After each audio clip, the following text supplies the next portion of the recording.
ప్రధాని నరేంద్ర మోదీ అమరావతి పర్యటన ఏర్పాట్లను సమీక్షించారు సీఎస్ విజయానంద్. సచివాలయం వెనుక P4 ప్రారంభోత్సవం జరిగిన ప్రాంతం నుండే ప్రధాని చేతుల మీదుగా అమరావతి రాజధాని పనులు పునఃప్రారంభమయ్యేలా ఏర్పాట్లు చేస్తున్నారు. ఈ నేపథ్యంలో కట్టుదిట్టమైన ఏర్పాట్లు చేస్తున్నారు అధికారులు. ఈ కార్యక్రమానికి నోడల్ అధికారిగా వైద్య ఆరోగ్య కుటుంబ సంక్షేమ శాఖ కమిషనర్ వీరపాండ్యన్ను నియమించారు. సభావేదిక నుండే ప్రధాని మోడీ పలు పనులకు ప్రారంభోత్సవాలు, శంకుస్థాపనలు చేయనున్నారు. ఈ పర్యటనలో సుమారు 5 లక్షల మంది ప్రజలు పాల్గొనేలా ఏర్పాట్లు చేస్తున్నారు.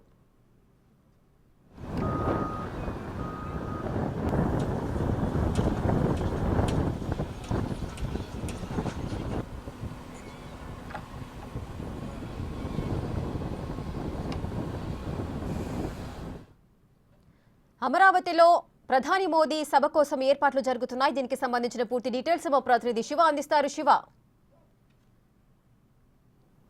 రేఖ మొత్తం మీద చూసుకుంటే వచ్చే నెల 2వ తేదీన సాయంకాలం 4 గంటలకి దేశ ప్రధాని నరేంద్ర మోడీ చేతుల మీదుగా అమరావతిలో పనుల పునఃప్రారంభానికి ఏపీ ప్రభుత్వం శ్రీకారం చుట్టింది. ఇప్పటికే సీఎస్ విజయానంద్ నేతృత్వంలో అమరావతి పనులకు సంబంధించి నిన్న సాయంకాలం అధికారులతో సమీక్ష సమావేశం నిర్వహించారు.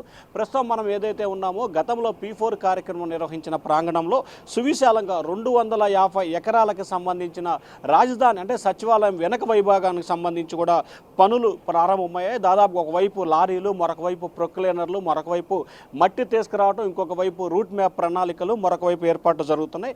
మొత్తం 250 ఎకరాలకు సంబంధించి 5 లక్షల మంది జనాభా వచ్చే విధంగా అంచనా వేస్తున్నారు. అయితే ఈ 5 లక్షల జనాభాకి సంబంధించి కూడా మొత్తం 3 చోట్ల ఏర్పాట్లు చేయాలని చెప్పి కూడా ప్రభుత్వం ఏర్పాట్లు చేస్తూ ఉంది. ప్రధానమంత్రి ఎలిఫ్యాడ్ దిగిన దగ్గర నుంచి అంటే సచివాలయం ముందు వైపు ఎలిఫ్యాడ్ ఏర్పాటు చేస్తారు. అక్కడి నుంచి 2 కిలోమీటర్ల పాటు సభా వేదిక వద్దకు రెండు వైపులా ప్రజలు, రాజధాని రైతులు, మహిళలు కూడా ప్రధానమంత్రి నరేంద్ర మోడీకి పూల వర్షం, రెండు వైపుల నుంచి కూడా మధ్యలో ప్రధానమంత్రి నరేంద్ర మోడీ వస్తారు. రెండు వైపులా పూల వర్షం కురిపించే రీతిలో కూడా ఏర్పాట్లు చేస్తున్నారు. దాంతోపాటుగా 50 ఎకరాల సువిశాల మైదానంలో సభా వేదిక, ఒక 60 ఎకరాలకు సంబంధించి కూడా పూర్తి స్థాయిలో పార్కింగ్కి మొత్తం 9 రూట్లలో ఎవరైతే ప్రధానంగా సభకు వేదిక వద్దకు వస్తారో కేంద్ర రాష్ట్ర మంత్రులు, వివిధ రాష్ట్రాలకు సంబంధించిన ఎన్డీఏ పాలిత రాష్ట్రాల ముఖ్యమంత్రులు, వీరందరికీ సంబంధించి కూడా సభా వేదిక వద్దకు చేరుకునేందుకు 9 రహదారులను ఏర్పాటు చేయబోతున్నారు. అలాగే 4 ఎలిఫ్యాడ్లు ఏర్పాటు చేయబోతున్నారు. ఇప్పటికే సచివాలయం ఎదురుగా 2 ఎలిఫ్యాడ్లు సీఎం చంద్రబాబు రెగ్యులర్గా వినియోగించిన 2 ఉన్నాయి. అలాగే గతంలో రాజధాని ప్రాంతంలో శంకుస్థాపన సమయంలో 2016లో సంబంధించి ఒక ఎలిఫ్యాడ్ ఉంది. అలాగే ఇప్పుడు ఏదైతే మనం డయాస్ విజువల్స్ చూస్తున్నామో ఇక్కడ మరొక ఎలిఫ్యాడ్ని ఏర్పాటు చేయాలని చెప్పి కూడా ప్రభుత్వం అంచనాలు వేస్తూ ఉంది. ప్రముఖుల కోసం 4 ఎలిఫ్యాడ్లతో పాటు మొత్తం 2,40,000 మంది అంటే ఈ సభా వేదిక వద్ద చుట్టూ కూర్చునే విధంగా ఏర్పాట్లు చేస్తున్నారు. 40 ఎకరాలకు సంబంధించి పార్కింగు, మరొక 40 ఎకరాలకు సంబంధించి కూడా ప్రజలు కూర్చునే విధంగా అంటే ఒక్కొక్క 6,000 మంది చొప్పున కూర్చునేందుకు దాదాపుగా అంటే ఎకరానికి 6,000 మంది చొప్పున కూర్చునే రీతిలో 40 ఎకరాలకు సంబంధించి 2,40,000 మంది డయాసు పరిసర ప్రాంతాల్లో కూర్చునే విధంగా కూడా అధికారులు ఏర్పాట్లు చేస్తూ ఉన్నారు. ఇప్పటికే రాజధాని పనులకు సంబంధించి సచివాలయం, ఐకాన్ టవర్సు, అలాగే శాశ్వత హైకోర్టు వీటికి సంబంధించి కూడా L1 గ్రిల్ ఇచ్చేందుకు కూడా కొద్దిసేపు క్రితమే మున్సిపల్ శాఖ కమిషనర్ సురేష్ కుమార్ ఉత్తర్వులు జారీ చేశారు. 4,668 కోట్ల రూపాయలకు సంబంధించిన పనులకి ఎవరైతే MOU అంటే వారు పనులు చేస్తూ కూడా లెటర్ ఆఫ్ అగ్రిమెంట్ ఇచ్చేందుకు సిద్ధమయ్యారు. నిన్ననే వీటికి సంబంధించిన విధి విధానాలు ఖరారైన పరిస్థితి కనిపిస్తూ ఉంది.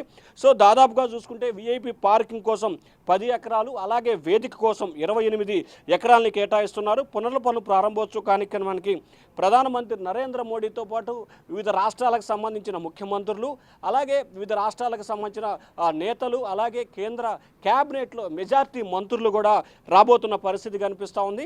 2వ తేదీ సాయంకాలం 4 గంటలకి ప్రధానమంత్రి నరేంద్ర మోడీ చేతుల మీదుగా ఏదైతే ప్రస్తుతం మన విజువల్స్ చూస్తున్నామో P4 కార్యక్రమం జరిగిందో అదే ప్రాంతంలో 250 ఎకరాలకు సంబంధించిన వేదిక చోట కూడా ఈ ఏర్పాట్లు కొనసాగుతున్నాయి. 28 అంటే ఈ నెల 28వ తేదీ సాయంకాలం 4 గంటలకల్లా పనులన్నీ పూర్తి చేసి కేంద్ర హోంశాఖకు సంబంధించి అంటే ప్రధానమంత్రి నరేంద్ర మోడీ భద్రత చూస్తున్న NGB కమాండ్స్కి ఒప్పజెప్పాలని చెప్పి కూడా ప్రభుత్వం నిర్ణయం తీసుకుంది. ఇప్పటికే ఆ అంశాలకు సంబంధించిన సిఎస్ విజయానంద్ అధికారులతో సమీక్షా సమావేశం కూడా నిర్వహించారు. కాబట్టి అన్ని రకాల ఏర్పాట్లు అంటే దాదాపుగా ఈరోజు 17వ తేదీ సరిగ్గా 11 రోజుల వ్యవధిలోనే పనులన్నీ పూర్తి చేసే విధంగా అధికారులు కార్యాచరణ రూపొందించాలని చెప్పి ఏర్పాట్లు చేస్తున్నారు. మొత్తం ఇప్పటికే నిన్న సాయంకాలం సిఎస్ ఎప్పుడైతే అధికారులతో సమీక్షా సమావేశం నిర్వహించారో సమీక్షా సమావేశం నిర్వహించిన క్షణాల వ్యవధిలోనే రాజధానికి సంబంధించిన పనుల ప్రారంభానికి సంబంధించి అంటే ప్రధానమంత్రి నరేంద్ర మోడీ ప్రారంభ కార్యక్రమానికి సంబంధించి కూడా పూర్తి స్థాయిలో ఏర్పాట్లు అయితే కొనసాగుతున్న పరిస్థితి కనిపిస్తూ ఉంది. సో ఇప్పటికే అన్ని ఏర్పాట్లు చేసేందుకు కూడా అధికారులు ప్రణాళికలు సిద్ధం చేస్తున్నారు. 28వ తేదీ సాయంకాలం 4 గంటలకల్లా పనులు పూర్తవ్వాలని చెప్పి కూడా చూపారు. సో ఇప్పటికే దీనికి సంబంధించి రాష్ట్ర వైద్య ఆరోగ్య శాఖ కార్యదర్శి వీరపాండ్యన్ దీనికి ఇన్ఛార్జిగా కూడా అంటే నోడల్ ఆఫీసర్గా నియమించారు. ముఖ్యంగా చూసుకుంటే ఉమ్మడి గుంటూరు, ఉమ్మడి ప్రకాశం, ఉమ్మడి తూర్పుగోదావరి, పశ్చిమ గోదావరి ఈ 4 జిల్లాలకు సంబంధించి భారీ స్థాయిలో జన సమీకరణ చేయాలని చెప్పి ప్రభుత్వం నిర్ణయం తీసుకుంది. మిగిలిన ప్రాంతాలకు సంబంధించి ఏ స్థాయిలో వచ్చినా కానీ ఈ 4 జిల్లాల నుంచి ఖచ్చితంగా ఒక్కొక్క జిల్లాకి 50 నుంచి 70,000 తగ్గకుండా వచ్చే విధంగా కార్యాచరణ రూపొందించేందుకు అధికారులు అయితే విస్తృతమైన ఏర్పాట్లు చేస్తున్నారు. ఎందుకంటే సరిగ్గా దాదాపుగా చూసుకుంటే 2016 అక్టోబర్ 22వ తేదీన అప్పటి ప్రధానమంత్రి నరేంద్ర మోడీ చేతుల మీదుగా ఉద్దండ రాయపాలెంలో రాజధాని ప్రాంతానికి శంకుస్థాపన జరిగింది. మళ్ళీ సరిగ్గా దాదాపుగా చూసుకుంటే 10 సంవత్సరాల తర్వాత అంటే సరిగ్గా 10 సంవత్సరాల తర్వాత పనులు అంటే రెండోసారి పనుల ప్రారంభోత్సవం కొనసాగబోతూ ఉంది. 2027 నాటికి దాదాపుగా మెజార్టీకి సంబంధించిన పనులన్నీ పూర్తి చేయాలనేది ఏపీ ప్రభుత్వం ఆలోచన చేస్తూ ఉంది. 2028 నాటికి అమరావతి పనులు మొత్తం కూడా పూర్తవ్వాలన్నది ఏపీ ప్రభుత్వం లక్ష్యంగా పెట్టుకుంది. దాదాపుగా ఇప్పటికే 80% పైగా పూర్తయిన ఎమ్మెల్యే, ఎమ్మెల్సీలు, మంత్రులు, ఐఏఎస్, ఐపీఎస్లు, గ్రూప్ 4 అధికారులకు సంబంధించి అలాగే జడ్జి నివాసాలకు సంబంధించి దాదాపుగా 70 నుంచి 80% పైగా పనులన్నీ పూర్తయిన వాటన్నిటి కూడా తుదిమరుగులు చేసి వచ్చే 2-3 నెలల్లో దసరా నాటికి అవన్నీ కూడా చేసి ఇవ్వాలని చెప్పి కూడా అధికారులు అయితే అంచనా వేస్తున్నారు. సో మొత్తం మీద చూసుకుంటే ప్రధానమంత్రి నరేంద్ర మోడీ పర్యటనకు సంబంధించి రాజధాని ప్రాంతంలో సువిశాలమైన మైదానంలో అన్ని రకాల ఏర్పాట్లు అయితే కొనసాగుతూ ఉన్నాయి. Rekha. Right, thank you Shiva, thanks for the live details.